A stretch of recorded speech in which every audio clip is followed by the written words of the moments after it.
20 kilo ગાંજો જપ્ત। સુરતમાં ઘરેથી ગાંજાનું છૂટક વેચાણ કરતી મહિલા ઝડપાઈ।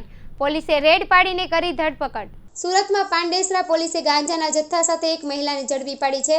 પોલીસે 2.1 લાખની કિંમતનો 20.152 કિલોગ્રામ ગાંજાનો જથ્થો જપ્ત કર્યો છે અને આ સમગ્ર મામલે કાયદેસરની કાર્યવાહી હાથ ધરી છે।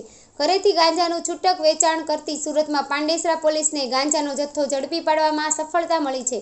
પોલીસને બાતમી મળી હતી કે પ્રેમનગર ઝૂંપડપટ્ટીમાં રહેતી રાની વાઘમારે નામની મહિલા ગાંજાનો જથ્થો લાવીને પોતાના ઘરેથી તેનું છૂટક વેચાણ કરે છે। બાતમીના આધારે પોલીસે ત્યાં દરોડો પાડીને 40 વર્ષીય રાની ભીમસેન વાઘમારેને ઝડપી પાડી હતી। પોલીસે તેની પાસેથી 2,01,520ની કિંમતનો 20.152 કિલોગ્રામ ગાંજાનો જથ્થો મળી આવ્યો હતો, જેથી પોલીસે તેની ધરપકડ કરી હતી અને ગાંજાનો જથ્થો જપ્ત કરી કાયદેસરની કાર્યવાહી હાથ ધરી હતી। અગાઉ પણ ગુનો નોંધાયો હતો।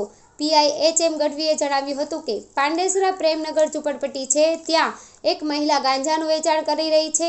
તે બાતમીના આધારે ટીમ બનાવી પોલીસે ત્યાં રેડ કરી હતી। ત્યાંથી 20 કિલો 152 ગ્રામ ગાંજાનો જથ્થો મળી આવ્યો હતો, જેની કિંમત 2,01,520 થાય છે। વધુ તપાસ માટે આરોપીના રિમાન્ડ માટે મેળવીને તજવીજ હાથ ધરવામાં આવી છે।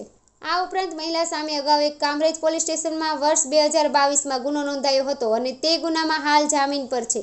નો ડ્રગ્સ સુરત અનુસંધાને માનનીય શ્રી પોલીસ કમિશનર શ્રી અનુપમસિંહ ગેહલોત સાહેબ તથા સેક્ટર શ્રી ડામોર સાહેબ તથા ડીસીપી શ્રી ઝોન 4 તથા એસીપી એચ ડિવિઝન સાહેબના માર્ગદર્શન અને સૂચના મુજબ પાંડેસરા પોલ્યુશન ટીમ નો ડ્રગ્સ બાબતમાં કાર્યરત હોય અને ડિસ્ટાફને એવી હકીકત મળેલી હતી કે પ્રેમનગર ઝૂંપડપટ્ટી છે, ત્યાં કોઈ એક મહિલા છે જે ગાંજાનું વેચાણ કરી રહી છે।